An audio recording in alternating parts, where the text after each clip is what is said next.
બનવા જઈ રહી છે અને લોકોને બહુ ગમશે કેમ કે આ રીતની પિક્ચર હું પહેલી વાર કરી રહ્યો છું કદાચ. હા, એટલે બહુ સરસ. નમસ્કાર મિત્રો, જય માતાજી. હું વિવેક સોની અને મિત્રો અત્યારે વિક્રમભાઈ ઠાકોરનું એક નવું મૂવી આવે છે જેનું નામ છે ઘાયલને પૂછો તો ખરા શું થાય છે. તો મિત્રો આ મૂવી વિશે આજે વિક્રમભાઈ ઠાકોરે મુહૂર્ત કરી નાખ્યું છે, જે લાઈવમાં પણ બોલ્યા હતા, ન્યૂઝમાં પણ કીધું છે. આ મૂવીની સ્ટોરી કઈ ટાઈપની છે દરેક આ વિડીયોની અંદર તમને જોવા મળશે. અને બીજું કે ઘણા બધા મિત્રોને એવો સવાલ હતો કે મમતાબેન સોની ક્યારે આવે. તો મિત્રો હું તમને એમ કહું છું કે મમતાબેન સોની હતા એ ટાઈમના એ મૂવી ચાલ્યા હતા. હવે જે નવા પિક્ચર આવે છે એમાં નવી હિરોઈન હોય છે. તો વિક્રમભાઈ ઠાકોર જે હિરોઈન સાથે પિક્ચર કરે છે એ પહેલા એમને સિલેક્ટ કરીને પછી મૂવી બનાવે છે. એટલે આપણે તો એ આપણને સારું જ કન્ટેન્ટ આપવાના હોય છે, સારી જ મૂવી આપવાના હોય છે, તો આપણે સપોર્ટ કરવાનો હોય છે. તો તમે કેટલા લોકો એવું વિચારો છો કે વિક્રમભાઈ ઠાકોરની જોડી દરેક હિરોઈન સાથે સારી જ લાગે છે? તો એ નીચે કોમેન્ટ કરજો ને તમે વિડીયો જો. અરે બહુ સરસ મજાની કહાની છે આની.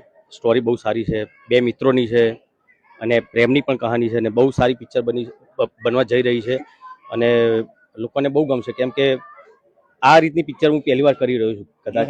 હા, એટલે બહુ સરસ. પહેલી વાર ડિરેક્શન કરી રહ્યા છે મારી પિક્ચરનું, એટલે બહુ ઉત્સાહિત પણ છું કે ભાઈ આ પિક્ચર બહુ સારી બનશે.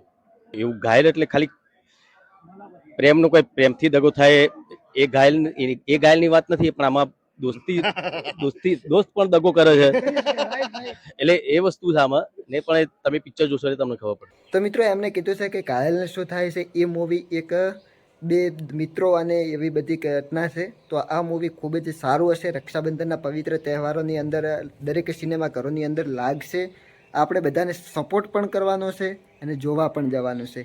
અને મેન તો એ કે એવું ન લાગતા કે મમતા સોની સાથે જ એમની જોડી સારી હતી. એમની દરેક હિરોઈન સાથે જોડી સારી જ છે, કારણ કે વિક્રમભાઈ ઠાકોર ખુદ સારા છે તો જોડી તો બધે સાથે સારી જ હોય ને. શું કહેવું તમારે નીચે કોમેન્ટ કરી દો. જય માતાજી, જય દ્વારકાધીશ. આવી અવનવી માહિતી માટે અમારી ચેનલને સબસ્ક્રાઈબ કરો.